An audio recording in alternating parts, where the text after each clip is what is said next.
Week 10 in the NFL, Jags visiting the Texans in Houston. Tough news for the Texans this week with quarterback C.J. Stroud out with a concussion. If the season were to end today, the Jags would hold the 7th seed. The Texans would be on the outside looking in. Let's welcome in Evan Washburn, who is going to be on the call on the sideline for this game coming up at 1 Eastern on Sunday.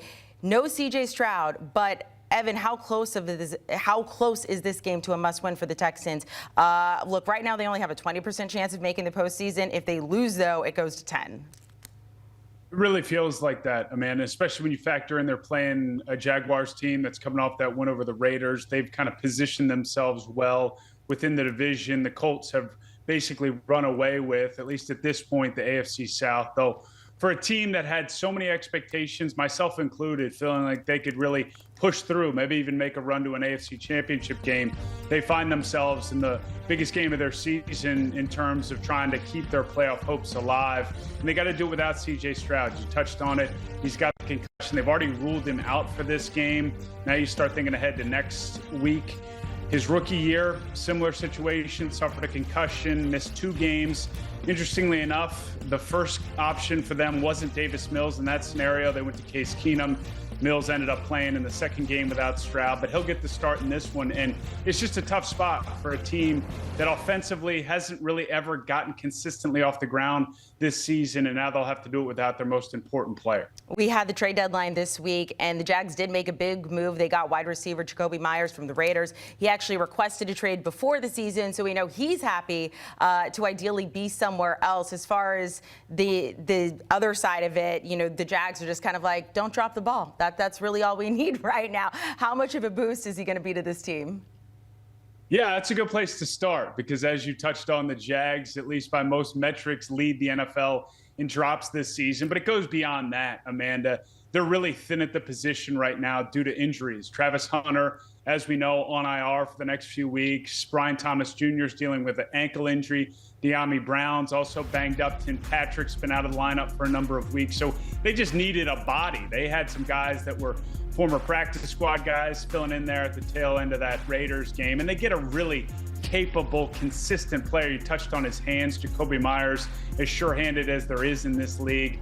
But he's also just a dynamic playmaker and maybe provides Trevor Lawrence something that he needs in his game, and that's consistency. That's part of what stood in the way of Trevor Lawrence maybe ascending to where so many had him in terms of expectations for his ceiling when he was drafted #1 overall and then recently signing that big deal. And I think Jacoby Myers can provide that safety blanket we often associate with a tight end. Now, we'll see how he fits into this Liam Cohen offense, but this could be a move that they made thinking, hey, we want to extend this guy and keep him here for a number of years because they did give up some decent draft equity in terms of 2 picks to bring him in. Talk to us about the Texans defense going up against him, just kind of going up against this Jags offense in general. How much do they need to step up in this situation? Well, one, they're special. They're #1 in most metrics and all the critical numbers that you look at. And when you watch them play, they almost play at a different speed. It's like you've turned up the dial to fast forward because of how they swarm the ball, how they hit, what they can do in terms of limiting teams, especially in the red zone.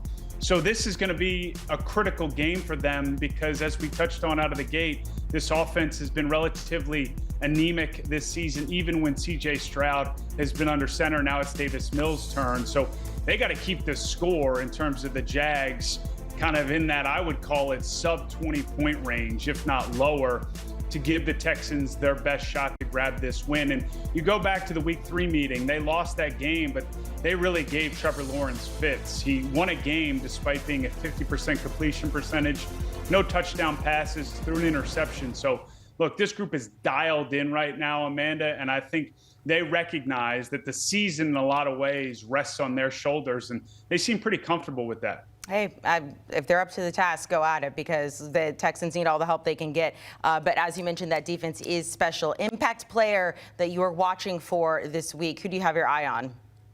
Well, look, there's a lot on this defense for Houston, but a guy I don't think gets enough love, maybe nationally, I know we love him in terms of our crew, is Kamari Lassiter, the second-year corner out of Georgia. Derek Stingley, for good reasons, is considered cornerback number one on that defense, but Lassiter does it all. And he leads this team, the number one defense in the NFL in tackles as a corner. He's just above Azeez Al-Shire. He can cover, he can make plays on the ball, but I think he's really made a name for himself for those that love this sport because of his ability to come down and make huge plays, stopping the run, guys coming across the middle. Spoke to him earlier in the week. He's a fun personality, and I think he feels, again, speaking for this defense, the weight of what they need to do in this game, and he's up to the task. He enjoys it. I think Kamari Lassiter gives this defense so much dimension because it's not, hey, we got one side of the ball figured out, or the passing game. And Stingley, they really got number one corners right now, and I think that allows them to do so much up front with Will Anderson Jr., Danielle Hunter, and everybody that rushes the passer. He's a fun player to watch if you like physical football. Evan, we appreciate your time. When you are in Houston, all I always say is El Tiempo Margaritas. Not the night before the game, but maybe like Friday or something like that. Have a great time in Houston covering this game. You can check out Evan, the rest of our crew, for this particular game. Look, the line is close. I'll say that. The Jags are only a 1.5-point favorite here. That game, one of the 1 Eastern games you can check out on CBS.